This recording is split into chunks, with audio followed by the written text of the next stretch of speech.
Hi friends, आज हम बात करने वाले हैं किड्स एंड देयर इलनेसेस के बारे में। छोटे बच्चे बहुत फ्रीक्वेंटली बीमार होते हैं। खांसी, जुकाम, सर दर्द, फीवर उनको चलता रहता है। क्यों? साइंस समझिए। छोटे बच्चों की इम्यूनिटी काफ़ी कम होती है, वो अभी इम्यूनिटी बिल्डिंग स्टेज पे होते हैं। फैक्ट समझिए, 70% of the immunity in kids are due to their gut microbes. मतलब कि उनके गट का जो माइक्रोब है, गट का जो फ्लोरा है, वो उनकी इम्यूनिटी को 70% अफेक्ट करता है। तो कौन कौन सी चीज़ें आप गलत कर रहे हैं जिनकी वजह से उनका गट माइक्रोब सिस्टम, जो गट फ्लोरा है, वो अफेक्ट हो रहा है? सबसे पहली चीज़, आप उन्हें शुगर दे रहे हैं, हाई प्रोसेस्ड फूड दे रहे हैं, उन्हें chips, French fries, biscuits, burgers, ये सब इंट्रोड्यूस कर रखा है। तो इस वजह से उनका गट माइक्रोब अफेक्ट होता है। दूसरा, absence of fermented food in their life.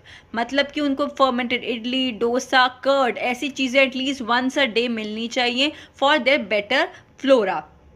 तीसरी चीज़, उनकी डाइट में प्रोटीन मिसिंग है। प्रोटीन का कॉन्सेंट्रेशन बच्चों को ज़्यादा चाहिए होता है, अगर सिक हैं तो और ज़्यादा चाहिए होता है to fight to wear and tears जो हमारी बॉडी के हैं उनको ठीक करने के लिए। प्रोटीन के सोर्सेज क्या क्या है? वेजिटेरियन ऑप्शन में आपके पास पनीर है, नॉन वेजिटेरियन ऑप्शन में आपके पास एग्स हैं, और जो थर्ड ऑप्शन है वो है प्रोटीन पाउडर्स। छोटे बच्चों में हम नहीं रेकमेंड करते हैं। I will make another video जिसमें हम protein powders, different brands, eggs और पनीर के बारे में डिस्कस करेंगे। पर अभी ये कि आपको उसकी डाइट में प्रोटीन का इंटेक बढ़ाना है। स्प्राउट से बढ़ाइए, चिल्ला से बढ़ाइए, पनीर से बढ़ाइए, एग से बढ़ाइए, पर बढ़ाइए। उसके बाद क्या है? विटामिन डी डेफिशिएंसी हो रही है, सनलाइट एक्सपोजर देना है। उसके बाद ओपन एरिया में प्लेइंग के लिए लेके जाना है। Physical activity also heels kids. उसके बाद आयरन डेफिशिएंसी या फिर जिंक डेफिशिएंसी के लिए चेक कराना है, सिम्टम्स देखने हैं, वार्निंग साइंस देखने हैं।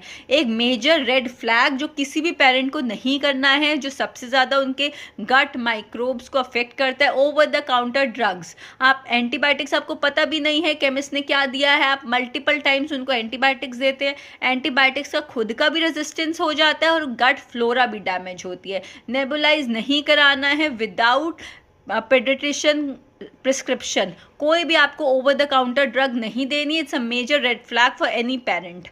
Take care, stay healthy, take care of your child. अगर आप कोई इम्यूनिटी इंक्रीजिंग सिरप्स दे रहे हैं, कोई पाउडर्स दे रहे हैं, please go with the reliable sources.